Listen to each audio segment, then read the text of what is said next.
Chapter 3. Migration Tales. After Beppo had finally made up his mind to relocate to the UK, he decided to pay attention to tales emanating from foreign lands, especially Canada, the United Kingdom, and the United States of America. In terms of remuneration, he always knew that payment there could be hourly, daily, weekly, or monthly, unlike Nigeria, where one-time salaries were a feature of white-collar jobs. He liked the idea of hourly remuneration. It would make job schedules flexible, offering the employee an opportunity to change the job as often as he could. On the part of the employer, he would be able to closely monitor the worker. It neutralized the Yoruba proverb that says, "Ogata, oga ota, awo alaru api." That is, whether an employer records gain or not, the employee will yet take home his full pay. The pragmatic wage system, he thought, must be one of the ideals contributing to the continued growth of the developed world. A friend of his who lived in the USA told him one could earn between $150 and $250 per day, depending on the nature of the job and the location. He learnt that one could work up to 4 days a week. If that happened, Beppo and many others who dreamt about Japa could earn up to $2,400 a month. They would quickly multiply that by about the prevailing 1,600 naira rate and arrive at what became a comparatively big sum of money. What such people often forget, however, was the fact that they would live and spend in dollars in the US or pounds in the UK, paying rents, taxes, maintenance and others in the hard currencies they earned. Yet, they felt whatever remained, if sent back home, still translated to good sums, which many Nigerians could not afford to save. Also, Beppo gathered, there were people who earned far more than, or even daily. This suggests there would be more to remit home or exchange to Naira later. He was told that cab drivers earned better than people who worked in stores or toilets. He found instructive the story of a Nigerian who switched from driving to maintenance. The guy knew a bit of carpentry and was eventually invited for a maintenance job in the US. He earned $500 daily. Beppo marveled at the thought of converting the sum to Naira. That meant earning up to 800,000 Naira daily. His survey further revealed that skilled work was among the best options for anyone in any of the countries of choice. What could be more inspiring than receiving, say, $100 per head if you were a barber? As a result, those who understood the trends often advised intending immigrants to learn a skill before leaving Nigeria. Beppo had learned painting during his last break. The relocation bug had caught on in the country in the past few years. Nurses, doctors, and other health workers, said to be enviably remunerated, had been migrating at an alarming rate. Even the government conceded that up to 1,000 of the country's 3,000 doctors were migrating annually. Besides these, other people were leaving from all walks of life. Many graduates were fleeing, especially under the pretext of pursuing master's degrees. The fact that the education visa largely allowed students to travel with their spouses and children made such people become desperate. Guys sold all they could to pay for accommodation, fees, and sundry requirements. These included houses, land, cars, as well as office and home furniture. There were indeed cases of some who sold what did not belong to them so that they could rightly be called the criminals they were. Some took loans from various sources and fled before full repayment. Others paid back later from the countries they secretly relocated to. Yet, there were some that never even bothered to look back. Classical rogues. Beppo could attest to some of these crooked practices from his experience at stardom. There was the celebrated case of Mr. NKU, who took a 2 million naira loan from the school's cooperative and 2 days after disappeared into the Japa wind. Also, one of the school's drivers, who attempted to steal the bus in his custody, confessed to the police he wanted to sell it and use the proceeds to send his son to college abroad. Beppo credited Sola, another young Nigerian in the diaspora, for giving him a fresh perspective on life in the UK. About 6 months earlier, Sola was the home economics teacher at Stardom. She was on sick leave when she and her husband landed in the UK. She had called Beppo a day after they arrived in London and confided in him. They were a little close. Beppo had helped her when she faced sacking for setting up a creche in the vicinity of Stardom schools. He led the investigation, knowing how effective she was in class and the fact that she had just had her first child. He convinced the management that the creche was merely casual. Sola only faced a 3-month working suspension without pay. However, monitoring by the school, while she served the punishment, revealed that she continued to work committedly. Eventually, all her entitlements were paid. "Your kind of relocation is the most convenient, sir," she reassured Beppo during one of their phone conversations. "Since your wife is here already working as a nurse, you will have little or no stress settling down. I do not know her cadre or where she works, but nurses and other health workers are generally well paid in the UK. Also, you will not be burdened with having to work to pay your wife's school fees, as many spouses do here. In many cases, the husbands work while the wives go to school. As for me, I am working while my husband is pursuing his master's. He also works for some hours anyway. You will work, but not under much pressure. That is, hopping madam cooperate with you. Another thing that makes your coming easier is that you are not borrowing your way through. Or are you?" Beppo replied in the negative, revealing he had actually found a teaching job in the UK. "That is what I'm saying," Sola added. "My husband and I sold everything, and we still had to borrow about 4 million naira. But I don't have any regret. We have just been about 6 months here in the UK, and I have changed jobs more than 3 times. The one I just got is more promising. It will fetch me up to £200 daily. And, lest I forget, you won't have any challenge concerning what to do in the next 2 years, unlike spouses that are here for schooling.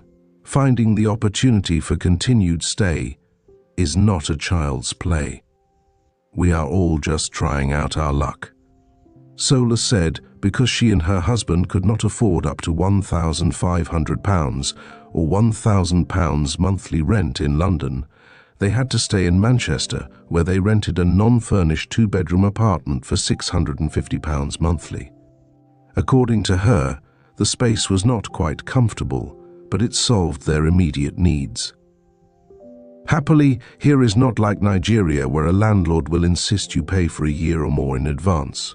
We pay as we live. Gradually, we have also been equipping our home, beginning with a mattress and a small TV. The bigger the gadgets you get, the bigger your tax here," Sola said, adding that travel by rail from Manchester to London was about 30 minutes. 2 major factors convince many who ordinarily would not want to relocate. These are great infrastructure and the opportunity for their children to enjoy quality education. They are some of the qualities that principally define developed countries, compared to what obtains in many parts of Africa, with Nigeria being a notorious example. Beppo knew much about this, having benefited indirectly. His children, Nike and Kike, enjoyed free primary and secondary education like most other children in the UK. It was when Nike went to university that she began to pay fees. Kike was still in high school. His wife did wonderfully in this wise as she paid the bulk of the fees. In the UK, there were also education loans and scholarships for those who could not afford fees. These were the ideals many Nigerians sacrificed for, wanting their kids to benefit from a system that has a solid plan for children. "My children are already in school," Sola told him, "and they don't pay fees. Imagine what some of the supposedly privileged parents at Stardom go through to pay the millions charged." Beppo knew she spoke the truth. A good number of Stardom's pupils were from well-to-do homes. Some parents even complained that fees were too low. They felt the population became quite large on account of the paltry fees and did not want their children mixing with folks from low society. But there were other parents who struggled unimaginably hard to cope. Some pupils hardly fed well during fee-paying seasons. Many parents had to withdraw their children during recessions. And, in certain cases, the death of fathers ended the sojourn of their children and wards. The case of Chief William, a popular rich man, highlighted the intricacies of private school education in the country. One day, the chief, who had lived so comfortably that he bankrolled most social programs at Stardom, slumped and died. His 3 children could not complete the following term because the family could not pay their fees. To everyone's surprise, banks immediately swooped on William's assets because he was heavily indebted to them. Sola had a wonderful testimony to share with Beppo as far as UK healthcare was concerned. Besides the fact that her children had begun enjoying free healthcare services, they, like other children, must go for 2 medical checkups every month, including a dental check. If a child failed to do so, the parent answered for it. The most memorable of Sola's testimony had to do with her second child, Betty, who was asthmatic. The 3-year-old had a seizure and Sola called the emergency line. 2 ambulances and another car arrived at her home in less than 5 minutes. While the baby was conveyed to the hospital in one of the ambulances, Sola went in the car. The care the girl received was so impressive that the mother could not help shedding tears of joy. Betty was lucky too. Her birthday came while she was still in the hospital. The mum told Beppo, "You needed to see how doctors, nurses and everyone showered Betty with gifts. My daughter admitted she never had such a birthday before." But there were feelers that neither London nor Toronto is a bed of roses. There were stories of fellows who became stranded in the otherwise posh cities. While some could not find any reasonable job, others that did could not cope with demands. Jer, a young chap who abandoned his banking job, recounted how he burst into tears when the stark reality of caring for an old couple in London dawned on him. Also, plans by some of the couples who migrated together sometimes crumbled like a house of cards. Such was the case of Hope, an accountant. He applied for and secured admission for a master's. His wife joined him in the UK to work and earn the money that would see him through, the way Sola and her husband did.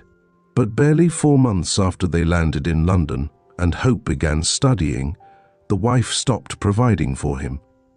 She complained that the demands of her job made it impracticable to keep sponsoring him.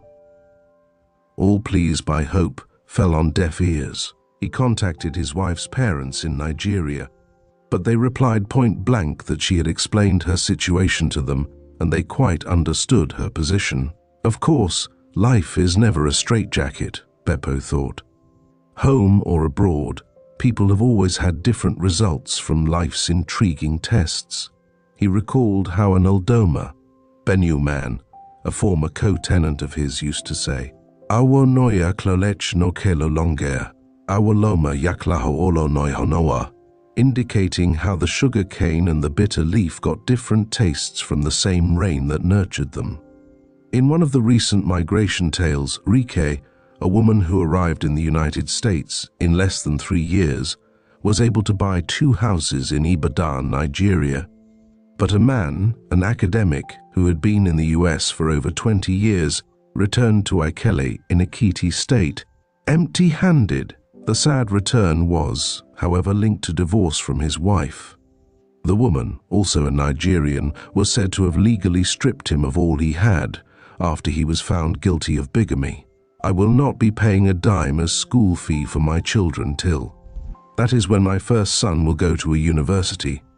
But for now, all 3 of them are in foundation schools where qualitative and free education is guaranteed," Reiki declared.